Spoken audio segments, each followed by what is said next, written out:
पुराने जमाने की बात है। वह दौर जब ना कोई मशीन थी, ना कोई बड़े बड़े कारखाने। लोग अपनी रोजी रोटी के लिए सीधे तौर पर जमीन से लगे होते थे।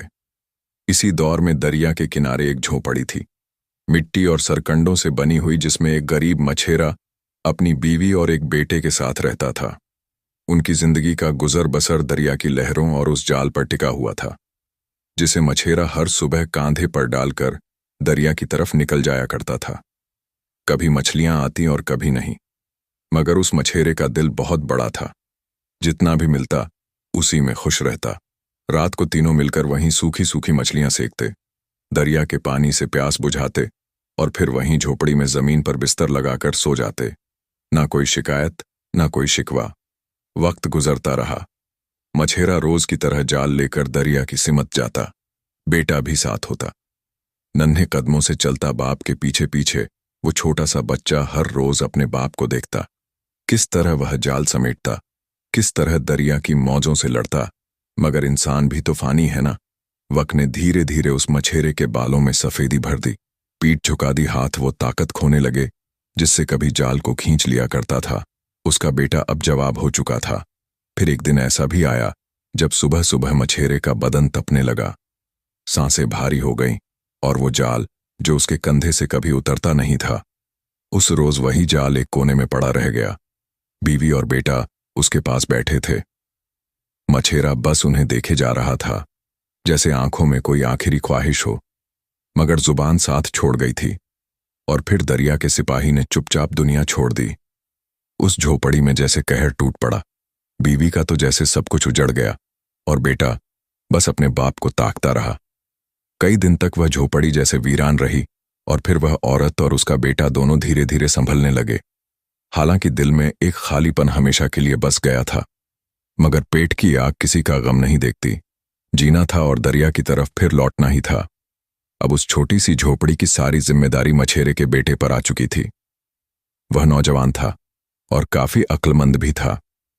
बचपन में जो हुनर बाप के साथ सीख लिया था, अब वही काम उस घर की उम्मीद बन चुका था। सुबह का सूरज निकलते ही वह चुपचाप जाल उठाता, लकड़ी का डंडा कांधे पर टिकाता और दरिया की सिम निकल पड़ता। दरिया के किनारे पहुंचते ही वह देर तक पानी को देखता, जैसे दरिया से कोई बात कर रहा हो। फिर किसी पुरानी आदत के मुताबिक जाल दरिया में फेंक देता। दरिया की लहरों से जैसे उसकी दोस्ती हो गई थी। रोज 4-5 या कभी 6 मछलियां जाल में आ ही जाती। शाम ढलने से पहले वह वापस लौटता। उसकी मां टकटकी लगाए रास्ता देखती रहती। बेटे के हाथ में मछलियों से भरी टोकरी देखती तो एक ठंडी सांस भरती और खुद को संभाल लेती। अब रोज का दस्तूर बन चुका था। बेटा मछलियां पकड़कर लाता और मां उन्हें बाजार बेचने निकल जाती। जिस रास्ते से मछेरन रोज बाजार जाती थी, वही रास्ता बादशाह के आलीशान महल के सामने से होकर गुजरता था। लेकिन मछेरन की नजर हमेशा नीचे रहती। उसे अमीरी की चकाचौंध से क्या लेना, मगर उसी महल की एक ऊंची जालीदार खिड़की के पीछे से बादशाह की बीवी रोज उसे देखती। एक दिन मछेरे के बेटे के जाल में एक अजीब मछली फंस गई। उसने जैसे ही मछली को जाल से निकाला तो मछली हंसने लगी। वह हैरान हुआ, ये क्या मामला है। फिर सोचा, शायद यह मेरा वहम है। लेकिन वह मछली देखने में बड़ी अजीब और अलग लग रही थी। खैर, शाम तक 5 से 6 मछलियां उसके जाल में आ चुकी थीं, जिन्हें वह लेकर घर आ गया। अगले दिन उसकी मां वो मछलियां लेकर बाजार की तरफ निकल गई। उस दिन मलका यूं ही खामोश बैठी थी। फिर न जाने क्यों उसका दिल किया, क्यों ना आज मछलियां अपने हाथ से खरीदी जाएं। उसने पास खड़ी कनीज को इशारा किया, जाओ उस मछेरन को महल में बुलाओ। कनीज ने सलाम किया और बाहर निकल गई। मछेरन रोज की तरह महल के सामने से गुजर रही थी। कनीज ने आवाज दी, मालकिन ने बुलाया है, चलो देर मत करो। मछेरन हैरान परेशान खड़ी रह गई। कभी महल को देखती, कभी खुद को, मगर मजबूरी थी। धीरे धीरे कांपते कदमों से कनीज के पीछे हो ली। मछेरन टोकरा उठाए मलका के सामने खड़ी थी। मलका कहने लगी, हमें मछलियां दिखाओ, हम मछली खरीदना चाहते हैं। मलका अभी मछलियां देखने में मशगूल थी कि एक बड़ी सी मछली टोकरे से उछली और जमीन पर जा गिरी। मछेरन उसे उठाकर दोबारा टोकरे में रखने लगी तो मलका ने कहा, यह मछली नर है या मादा। मछेरन ने अभी कोई जवाब भी ना दिया था कि मलका फिर से बोली, मैं हमेशा मादा मछलियां खरीदना पसंद करती हूं। मलका का इतना कहना था कि वह मछली जोर जोर से हंसने लगी। मलका ने उससे कोई मछली नहीं खरीदी, बल्कि मलका खामोश हो गई और मछेरन अपनी मछलियों उठाकर महल से बाहर आ गई। मछेरन तो चली गई, लेकिन मलका को बेहद गुस्सा आया। एक मामूली सी मछली और मेरा मजाक उड़ाकर गई है। मलका गुस्से से तिलमिलाती हुई अपने महल के अंदर दाखिल हो गई। शाम को बादशाह जब महल लौटा तो मलका को इस तरह मुंह बनाए देखा और कहने लगा, क्या बात है, किसी ने कोई बात कर दी है या कुछ बुरा लग गया है? मलका कहने लगी, नहीं, ऐसी तो कोई बात नहीं। बादशाह ने फिर पूछा, क्या तुम्हारी तबीयत खराब है? मलका ने कहा, नहीं, मैं ठीक हूं। बादशाह कहने लगा, अच्छा तो बताओ, क्या बात है? तुमने अपनी हालत क्या बना रखी है? रोजाना जब हम महल में आते हैं तो तुम हमारा इस्तकबाल करती हो, लेकिन आज तुम इस तरह से नाराज होकर बैठी हो। क्या हमारी कोई बात बुरी लग गई है? मलका ने इस पर भी असबात में सर हिलाया। बादशाह कहने लगा, फिर बता ही दो, आखिर माजरा क्या है? मलका ने कहा, आज एक मछली ने मेरी तौहीन की है। मछली ने तौहीन की है। बादशाह को बड़ा ताज्जुब हुआ। एक मछली किसी की तौहीन कैसे कर सकती है? हाँ, मछली ने तौहीन की है। मलका ने बादशाह को बताना शुरू किया, आज एक मछेरन हमारे महल के पास से गुजर रही थी। हमारा जी चाहा कि आज हम खुद मछली खरीदें। यही सोचते हुए हमने उस मछेरन को अपने महल में बुला लिया। मछेरन की टोकरी से एक बड़ी सी मछली जमीन पर गिरी। हम उसे खरीदना चाहते थे, लेकिन हमने उस मछेरन से सिर्फ यही पूछा कि यह नर है या मादा। मछेरन ने कहा कि यह नर है, तो हमने कहा कि हम तो हमेशा मादा मछली खरीदना पसंद करते। बस इतनी सी बात पर वह मछली जोर जोर से हंसने लगी और हमारी तौहीन कर दी। पूरी बात सुनने के बाद शाह और भी हैरान हुआ। वो कहने लगा, या तो तुमने कोई ख्वाब देखा है या तुम्हें कोई गलत फहमी हुई है। एक मछली कैसे किसी का मजाक बना सकती है? लेकिन मलका कहने लगी, ना तो हमने कोई ख्वाब देखा है और ना ही हमें कोई गलत फहमी हुई है। आज ही यह वाकया मेरे साथ पेश आया है। मैंने अपनी आंखों से देखा है, कानों से सुना है।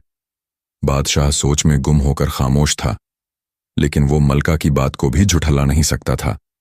बादशाह कहने लगा, अगर तुम कह रही हो तो ठीक ही होगा, लेकिन बात बड़ी अजीब सी है। मलका अब गुस्से से कहने लगी, अगर आपने मछली के हंसने की वजह मालूम ना की तो मैं खुदकुशी कर लूंगी। बादशाह ने कहा, तुम परेशान ना हो, मैं कल ही मछेरन को अपने महल में तलब करूंगा और मछली के हंसने की वजह मालूम करूंगा। एक मछली की क्या मजाल कि वह मलका का मजाक उड़ाए। दूसरे दिन बादशाह ने दरबार में हुक्म दिया, उस मछेरन को दरबार में हाजिर किया जाए जो कल मछलियां लेकर महल आई थीं। बादशाह के हुक्म की देर थी कि कुछ ही देर बाद उस मछेरन को बादशाह के सामने हाजिर कर दिया गया। बादशाह ने मछेरन से कहा, क्या तुम वही मछेरन हो जिसने मलका को कल महल में आकर मछलियां दिखाई थीं? मछेरन हाथ बांधते हुए बोली, जी बादशाह सलामत, मैंने ही कल मलका को महल में आकर मछलियां दिखाई थीं। बादशाह फिर बोला, जब मलका ने तुमसे एक मछली के मुतालिक पूछा कि यह नर है या मादा, तो तुम्हारी मछली ने मलका का मजाक उड़ाया। क्या तुम बता सकती हो कि उसने मलका का मजाक क्यों उड़ाया? मछेरन घबराते हुए बोली, बादशाह सलामत, मुझ गरीब को क्या मालूम कि वो मछली किस लिए हंसी थी। ये बात सुनकर बादशाह को और भी गुस्सा आ गया। बादशाह गुस्से से कहने लगा, तुम्हारे पास 6 महीने का वक्त है। अगर इस 6 माह में तुमने इस बात का पता न लगाया कि वह मछली मलका का मजाक उड़ाकर क्यों गई, तो तुम्हें कत्ल कर दिया जाएगा। गरीब मछेरन करती तो क्या करती? बादशाह का हुक्म था, वो इनकार भी नहीं कर सकती थी। ऐसी सूरत में उसका सर कलम कर दिया जाता। वो 6 माह का वक्त लेकर घर आ गई। मछेरन के बेटे ने पूछा, अम्मा क्या हुआ है? आज आप बहुत ही परेशान लग रही हो। मछेरन कहने लगी, बादशाह का हुक्म है कि 6 माह के अंदर मछली के हंसने की वजह मालूम की जाए, वरना मेरी मौत तो यकीनी है। लड़के ने हैरत से मां की तरफ देखा और कहने लगा, क्या मछली भी कभी हंसती है? बूढ़ी मछेरन बोली, यह बात तो मेरी समझ से बाहर है, लेकिन वह बादशाह है, जो हुक्म भी उन्होंने दे दिया वह कर गुजरेगा। पूरी बात सुनने के बाद मछेरन का बेटा कहने लगा, मां तुम फिक्र ना करो, मैं आज ही सफर पर रवाना हो जाऊंगा। किसी दूसरे शहर जाकर किसी बुजुर्गों से और दाना लोगों से मछली के हंसने की वजह दरियाफ्त करूंगा। मुझे उम्मीद है कि हमारे सवाल का जवाब हमें मिल जाएगा तो हो सकता है आपकी सजा खत्म हो जाए। यह कहकर वह नौजवान वहां से रवाना हो गया। मछेरण का बेटा शहर शहर नगर नगर गली गली फिरता रहा। वह हर समझदार हर दाना के पास गया। जिसने भी किसी का पता बताया वहां गया। बहुत से लोगों से अपना मसला बयान किया, सवाल पूछा, लेकिन किसी को भी इस सवाल। दूसरी तरफ 6 माह का वक्त पूरा हो रहा था। मच्छेरन के बेटे को इस बात की फिक्र थी कि अगर वह इस सवाल का जवाब ना ढूंढ सका तो उसकी मां को कत्ल कर दिया जाएगा।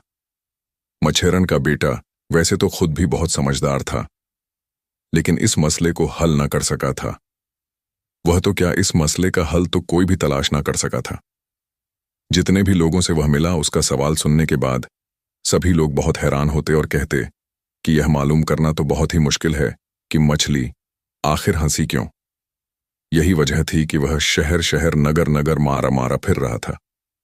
इन्हीं सोच में गुम वो एक दूसरे शहर की तरफ रवाना हुआ तो रास्ते में उसे एक बूढ़ा शख्स मिला जो कि अपने गांव की तरफ जा रहा था। उस बूढ़े शख्स का गांव भी इसी रास्ते पर पड़ता था। नौजवान ने सोचा कि चलो, अकेले से 2 भले दूर तक इसका कोई साथी तो होगा। बूढ़े शख्स ने भी इस नौजवान का साथ इतने लंबे सफर में गनीमत जाना और वह दोनों मिलकर सफर करने लगे। इनका सफर काफी तवील था और किसी हद तक वह दोनों थक भी चुके थे, लेकिन दोनों को सफर तो करना ही था। चलते चलते वह नौजवान उस बूढ़े से कहने लगा, क्या ही अच्छा होगा कि हम दोनों एक दूसरे को उठाकर ले चलें। नौजवान की बात सुनकर बूढ़ा दिल ही दिल में हंसा और सोचने लगा, यह कैसे मुमकिन है कि हम दोनों एक दूसरे को उठाकर ले जाएं। फिर बूढ़े ने सोचा, बेवकूफ है तो हो, मुझे इससे क्या, मुझे तो अपना सफर तय करना है। यह सोचते हुए दोनों अपने सफर पर चले जा रहे थे।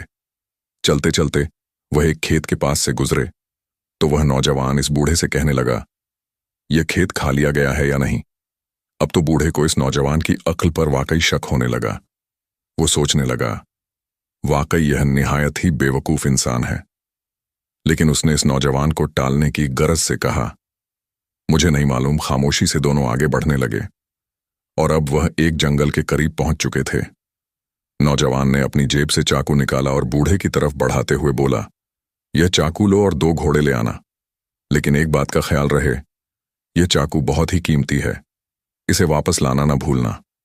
बूढ़ा सोचने लगा, या तो यह नौजवान वाकई ही बेवकूफ है या मुझे बेवकूफ बनाने की कोशिश कर रहा है। कैसी अजीबोगरीब बातें कर रहा है जिनका ना सिर है ना पैर।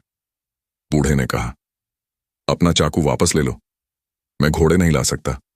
और वह दोनों अपना सफर जारी रखते हुए आगे की तरफ बढ़ने लगे। आधे से ज्यादा सफर वह तय कर चुके थे।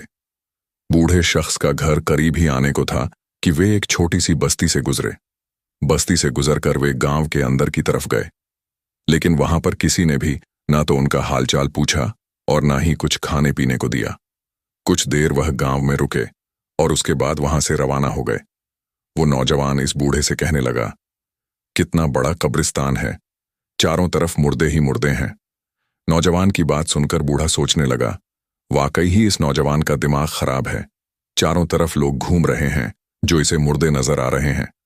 इतनी बड़ी बस्ती है जिसे यह कब्रिस्तान कह रहा है। लेकिन फिर वह सोचने लगा, मुझे इससे क्या गरज है। जहां इतना सफर गुजार लिया है वहां थोड़ी देर और सही, अब तो मेरा घर भी आने वाला है। अभी वह चंद कदम ही आगे बढ़े थे कि एक छोटा सा कब्रिस्तान उन्हें नजर आया। वहां पर कुछ लोग कब्रों पर फातिहा पढ़ रहे थे और 2-4 आदमी देख के इर्द गिर्द बैठे थे। इस बूढ़े और नौजवान को जब इन लोगों ने देखा तो अपने पास बुलाया, खाना खिलाया, हालचाल पूछा। पेट भरकर खाना खाने के बाद बूढ़ा और नौजवान दोनों वहां से रवाना हुए तो नौजवान कहने लगा, कैसा अच्छा और हंसता बसता शहर है। उसकी बात सुनकर बूढ़ा सोचने लगा, कैसा पागल इंसान है। अभी एक बस्ती को यह कब्रिस्तान कह रहा था और अभी यह एक कब्रिस्तान को शहर बता रहा है। अगर कुछ अरसा मैं इसके साथ रहूं तो यकीनन मैं भी पागल हो जाऊंगा। लेकिन फिर उसने सोचा, यह नदी पार करने के बाद ही तो मेरा घर आ जाएगा। दूर से ही उसे अपनी बस्ती के आसार नजर आ रहे थे। नदी के पास पहुंचकर उस बूढ़े ने अपने जूते उतारे और हाथ में कर लिए, फिर नदी पार करने लगा। लेकिन उस नौजवान ने जूते नहीं उतारे, जूतों समेत ही नदी पार कर गया। बूढ़ा अब भी हैरानी से इस नौजवान को देख रहा था। उसने सोचा, कैसा पागल इंसान है जो जूतों समेत ही नदी पार कर आया है। बूढ़े शख्स का घर भी सामने आ चुका था। बूढ़ा सोचने लगा, यह पागल है तो क्या हुआ, इसने एक तवील सफर में मेरा साथ दिया है, ना जाने कितना सफर इसे आगे तय करना है। मुसलमान होने के नाते मैं सोच रहा हूं कि इसे 2-3 रोज अपने घर रहने की दावत दूं। बूढ़ा शख्स नौजवान से कहने लगा, ना जाने कितना सफर तुम्हें आगे तय करना है, तुम ऐसा करो 2-4 रोज मेरे घर रुक जाओ। नौजवान कहने लगा, तुम्हारी दावत का शुक्रिया, लेकिन पहले मुझे यह तो मालूम करने दो कि तुम्हारे घर की कड़ियां मजबूत भी हैं या नहीं। बूढ़े शख्स ने सोचा, यह इसी तरह बेवकूफ़ी और पागलपन की बातें करता रहेगा, और वो हंसता हुआ अपने घर में दाखिल हुआ। घर पर इस बूढ़े शख्स की एक नौजवान बेटी मौजूद थी। उसने बाप को इस कदर हंसते हुए देखा तो कहने लगी, बाबा, आप इस कदर क्यों हंस रहे हैं? बूढ़ा शख्स बोला, क्या बताऊं बेटी, खेत के पास एक शख्स मौजूद है जो कि बहुत ही बेवकूफ़ है। पूरे सफ़र में वह अजीबो गरीब बातें करता आया है। अब जब मैंने उसे कहा कि मेरे घर 2-4 दिन रुक जाओ, तुम्हारा सफ़र आसान हो जाएगा, तो वह इस बात पर कहता है कि मुझे पहले मालूम करने दो कि तुम्हारे घर की कड़ियां मजबूत भी हैं या नहीं। उसका कहना है कि जब तक उसे इस बात की तसल्ली ना हो जाए, वो हमारे घर में हरगिज नहीं आएगा। लड़की ने जब यह बात सुनी तो कुछ सोचते हुए बोली, बाबा, वो लड़का बेवकूफ़ नहीं है, आपने गलत समझा है, बल्कि उसका मकसद ये है कि अगर वह हमारे घर मेहमान ठहरता है तो आप उसका बोझ उठा सकते हैं या नहीं। बूढ़े शख्स ने जब बेटी की यह बात सुनी तो चौंका और उसे ख्याल आया, अच्छा, तो इसका यह मकसद है, फिर तो जो बातें उसने रास्ते में की थीं उनका भी कोई ना कोई मकसद होगा। बूढ़ा शख्स अपनी बेटी से कहने लगा, जब हमने सफ़र का आगाज़ किया तो यह नौजवान मुझसे कह रहा था कि क्या ही अच्छा हो कि हम एक दूसरे को उठाकर दूर तक ले चलें। सफ़र करने का यह तरीका बहुत ही निराला होगा, भला इसका क्या मतलब है? लड़की बोली, बाबा जान, उसका मकसद यह था कि हम दोनों में से किसी एक को कोई कहानी सुनानी चाहिए, इस तरह से हमारा सफ़र बहुत ही आसान हो जाएगा। बूढ़ा शख्स इस बात में सर हिलाते हुए बोला, अच्छा। फिर वह बोला, जब हम एक खेत के पास से गुजर रहे थे तो इसने कहा कि यह खेत खाया हुआ है या नहीं, इससे क्या मुराद हुई? लड़की बोली, बाबा, इसका मतलब तो बहुत ही आसान है। खेत के मालिक पर अगर कर्ज है तो फिर यह खेत खाया जा चुका है, लेकिन अगर कर्ज नहीं है तो खेत से निकलने वाली फसल मालिक के घर जाएगी और वह माला माल हो जाएगा। बूढ़े ने कहा, अच्छा, इसका यह मतलब है। अब बूढ़े शख्स को इस बात का एहसास हो रहा था कि पूरे रास्ते वह जिस नौजवान को बेवकूफ़ और कमक्ल समझता आया था वह तो बहुत ही ज़हीन था। बूढ़ा फिर से बोला, जब हम एक घने जंगल के करीब से गुजर रहे थे, उस शख्स ने मुझे अपना चाकू दिया और कहा कि जंगल से 2 घोड़े ले आओ, और यह चाकू बहुत ही कीमती है, इसे वहां छोड़कर ना आना। इसका क्या मतलब है? लड़की बोली, बाबा जान, इसका मतलब यह था कि उसने कहा था कि जंगल में जाओ और 2 लाठियां काट कर ले आओ, और हिफाजत के लिए 2 लाठियां 2 घोड़ों के बराबर होती हैं, और चाकू लाने का उसने इसलिए कहा था कि वह दोबारा से इस तरह की लाठियां बनवा सके। बूढ़ा शख्स इन बातों के मतलब जानने के बाद बहुत ही हैरान हो रहा था। वह फिर से बेटी से कहने लगा, और जब हम एक बस्ती में पहुंचे तो ये शख्स कहने लगा, कितना बड़ा कब्रिस्तान है, और जब हम एक कब्रिस्तान से गुजरे तो यह कहने लगा, कितना बड़ा शहर है, ये कैसी अजीब बात की ना। लड़की ने कहा, इस बस्ती और कब्रिस्तान से गुजरते हुए कोई ऐसा वाकया आपके साथ पेश आया था जिस पर उसने यह बात की? बूढ़ा कहने लगा, कोई खास वाकया तो पेश नहीं आया, बल्कि बस्ती में तो हमसे से किसी ने पानी तक नहीं पूछा, जबकि कब्रिस्तान से गुजरते हुए कुछ लोगों ने हमें खाना खिलाया था। हमारा हाल भी दरियाफ्त किया और यह भी पूछा कि आप दोनों किस तरफ जा रहे हैं। लड़की मुस्कुराते हुए बोली, बाबा जान, वो लड़का बेहद ज़हीन है। उसने इतनी बड़ी बस्ती को कब्रिस्तान इसलिए कहा कि वहां के जीते जागते लोगों ने आपसे ना तो खाने के मुतालिक पूछा और ना ही सफ़र के मुतालिक पूछा, जबकि कब्रिस्तान में आपसे हालचाल भी पूछा गया और आपको खाना भी खिलाया गया। यही वजह थी कि उसने एक बस्ती को कब्रिस्तान, वहां के लोगों को मुर्दा करार दिया, जबकि एक कब्रिस्तान को एक शहर का नाम दिया, क्योंकि वहां पर आपसे अच्छा सलूक किया गया था। बूढ़ा शख्स कुछ सोचते हुए बोला, अच्छा बेटी, एक आखिरी बात का मतलब भी बता ही दो। लड़की बोली, क्या बाबा जान? तो बूढ़ा शख्स कहने लगा, जब हम नदी पार कर रहे थे तो मैंने अपने जूते उतार कर हाथ में कर लिए, जबकि वह जूतों समेत ही नदी पार कर आया। अब देखो ना कितना बेवकूफ इंसान है। लड़की मुस्कुराते हुए फिर से बोली, बाबा जान, नदी में इस तरह के नुकीले पत्थर होते हैं जो हमारे पांव में चुभने की वजह से हमें तरह तरह की बीमारियों में मुब्तला कर सकते हैं और हमारे लिए बहुत ही नुकसानदेह साबित हो सकते हैं। मैं खुद भी यही सोचती हूं कि नदी पार करते हुए कभी भी जूता नहीं उतारना चाहिए।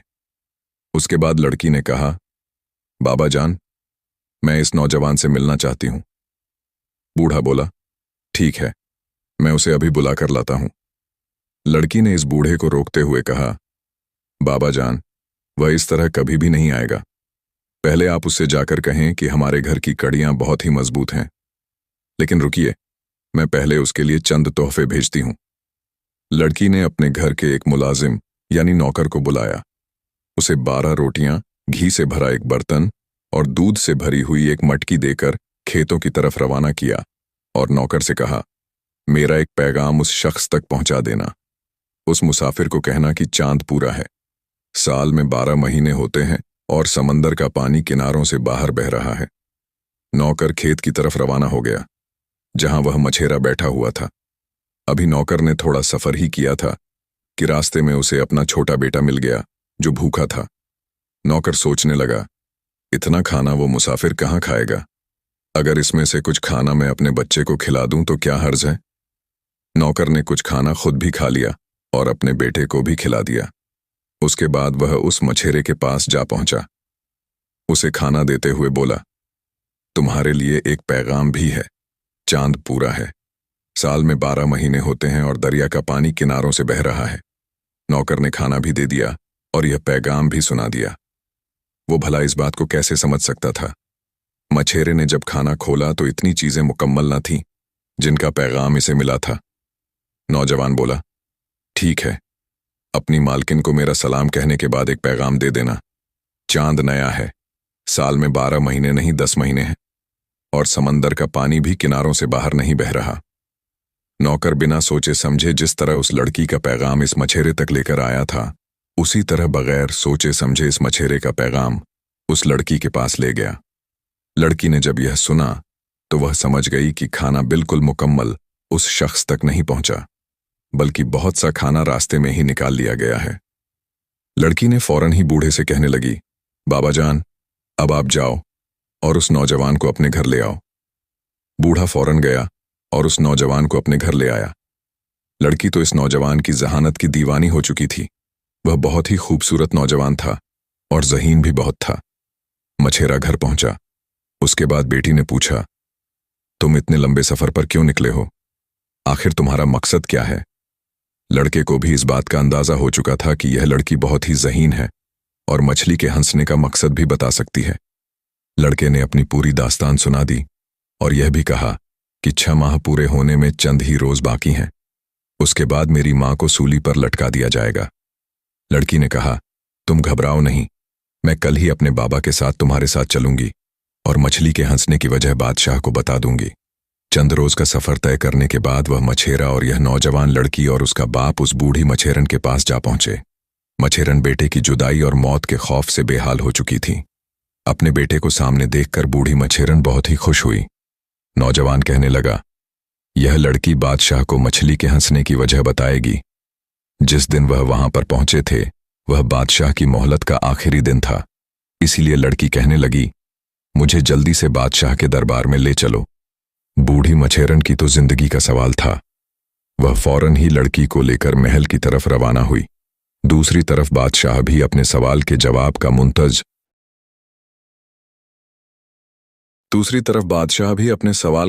का मुंतजिर था। वो बूढ़ी मछेरन को देखते ही बोला, मेरे सवाल का जवाब लाई हो। बूढ़ी मछेरन कहने लगी, जी बादशाह, यह लड़की आपके सवाल का जवाब देगी।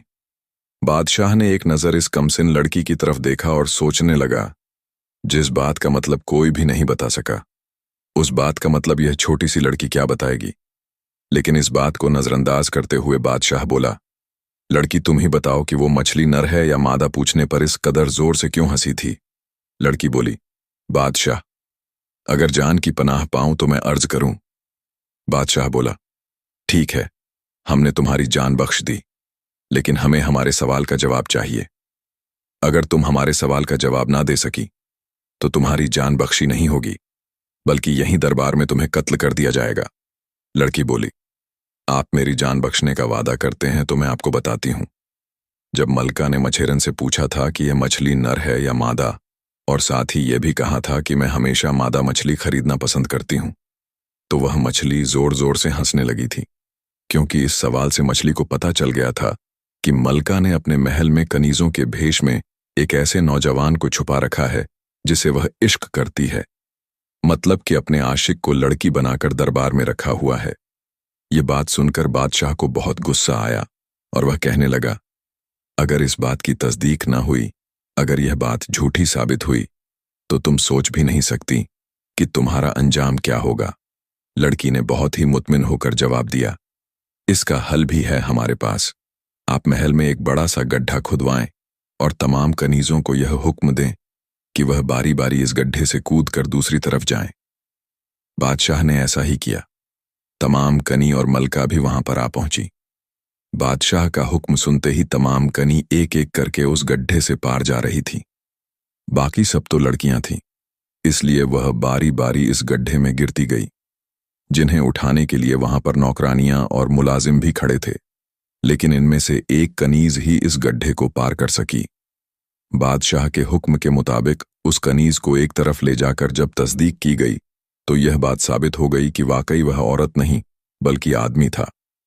यह देखकर बादशाह ने फौरन ही हुक्म दिया कि मलका का सर कलम कर दिया जाए और साथ ही उस नौजवान को भी कत्ल कर दिया जाए जो कि कनीज की सूरत में महल में रह रहा था। उसके बादशाह ने इस ज़हीन लड़की और मछेरन के बेटे की शादी करवा दी, उन्हें रहने के लिए महल में जगह भी दी और बहुत से इनामात से भी नवाजा। तो दोस्तों, इस तरह एक मछली की वजह से अपनी मां के लिए वो नौजवान सफर पर निकला और फिर गरीबी से महल में रहने तक का सफर तय किया। अगर उस दिन मछली ना हंसती तो शायद ना ही बादशाह को असलियत पता चलती और ना ही वह नौजवान गरीबी से महल तक का सफर तय कर पाता। लेकिन यह सब कहने की बातें हैं। असल सबक यह है कि जो मिलने वाला होता है वह मिलकर ही रहता है। अगर यह कहानी पसंद आई हो तो लाइक करना ना भूलें। शुक्रिया।